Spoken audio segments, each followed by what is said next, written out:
Hello, hello, hello. This is my first time making an attempt to go live on Facebook or YouTube or anywhere. And I just thought I would pop in here, as they say, and there you go, pop in. Make an attempt at my first live. And I thought that I would let you know I had ambitions to build a shed in my during my lifetime. And I mean, a lot of people do. Actually, I didn't want to build a shed. I wanted to build a man cave. There you go. I wanted to, and I never did get around to it. Actually, I don't want a man cave. I want a studio because I'm an old radio disc jockey.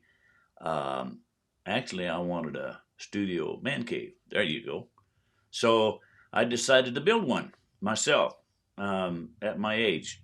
And my body said, go try it, fat man, see what happens. Anyway, I made a stab at it, and I thought I'd share some of that with you guys today. And we'll take a look at some pictures that I did. I didn't do time lapse because everybody has time lapse about building a shed on YouTube. Mine was unique to me, and I just thought maybe you might be interested in the process that I did. So I'm one slide ahead here. Let's back up. I started out, I picked the area. As you can see, I've got an old shed in the backyard that just isn't near big enough to do anything, even hold all the stuff that I collect over a period of time. So I elected to build this one, and I found the spot, bought a bunch of foundation bricks, and of course the most important thing with any building is the ground floor, or the floor itself that needs to be solid. And being as OCD as I am, it had to be perfectly level. So I spent a lot of time digging holes by hand. I did not have a post hole digger. I used a shovel and a pick because that's all I had. And I dug out my 9 holes to place my blocks and start with my floor joist side pieces. And you can see the 4x4 treated section that I'm going to use to tie down these side pieces and these stringers and these floor joists. And we just started from there. I'm a friend of mine and he helped me out quite a bit because I can't lift all this stuff by myself and do all the measurements by myself. But he helped me out. A friend of mine named Jim.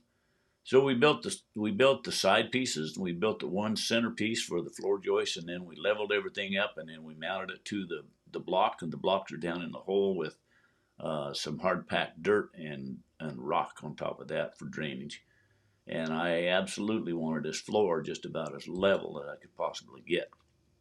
So after that, we put all the stringers in and the cross member pieces. I didn't want the floor flexing at all. And as you'll see down through the center here, I put in the 4x4, but I put them on top of cement blocks. And that was an attempt to keep the floor from shifting and moving.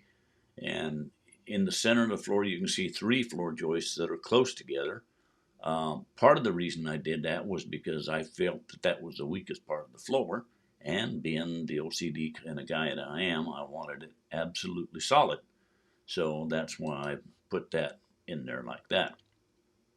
Then we built the floor on top of that. Of course, it all matched out pretty well. I had very little trimming to do on the floor once I laid the floor down.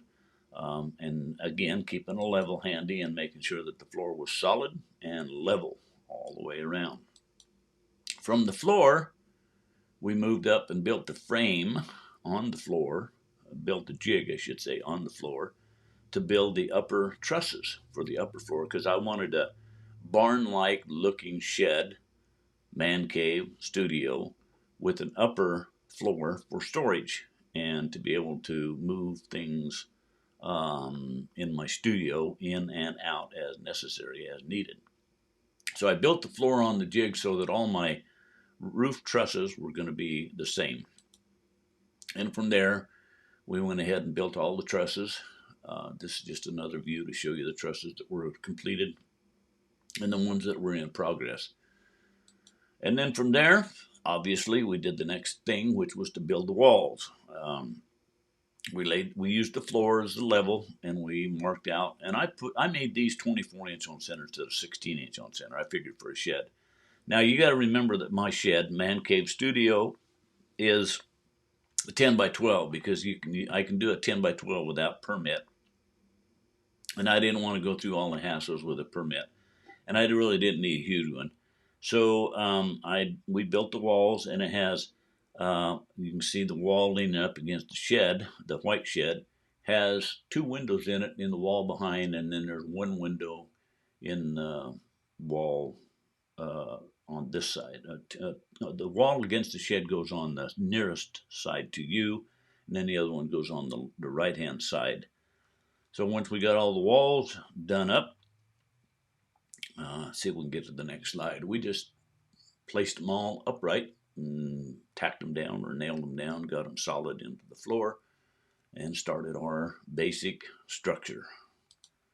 Then from here, we put the windows in, and we put on the second floor or the ceiling roof joists, as you can see.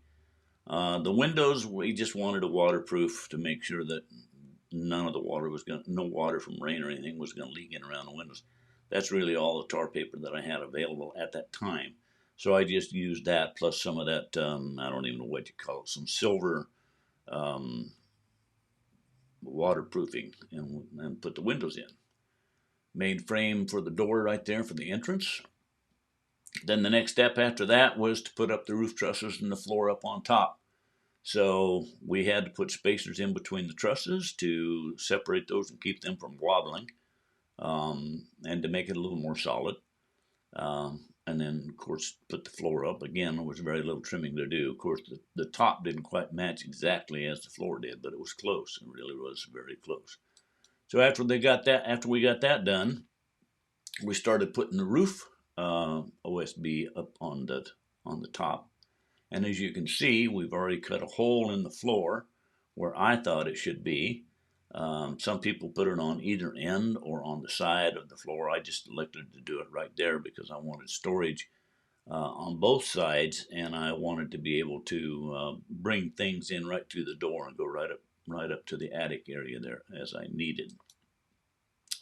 See if we can get to the next slide. There's pretty much the finish of getting into the dark. This wasn't all in one day, by the way. This was over a great period of time. I also put a window in up on top, as you can notice. And on the back side, I put in a very large vent for air to flow from upstairs. Here you can see that I'm starting to cut out framing pieces for the windows. Trying to decorate it up just a little bit.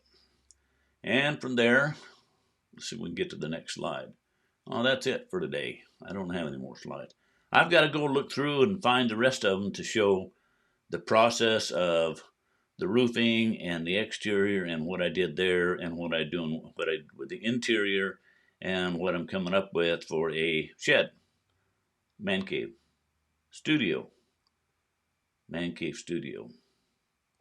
Hey, thanks for coming along. I hope you enjoy the progress that we're doing here, and we'll get another one together here in a short period of time, and we'll make notification about a live event coming up. I'll try to schedule that ahead so you know about it. But in the meantime, subscribe if you care to, and hit that bell so you know when the next notification or when I post the next ones up on YouTube and Facebook and so forth. On Facebook, just watch for notifications. Thanks for coming along with me today. I hope you have a great day.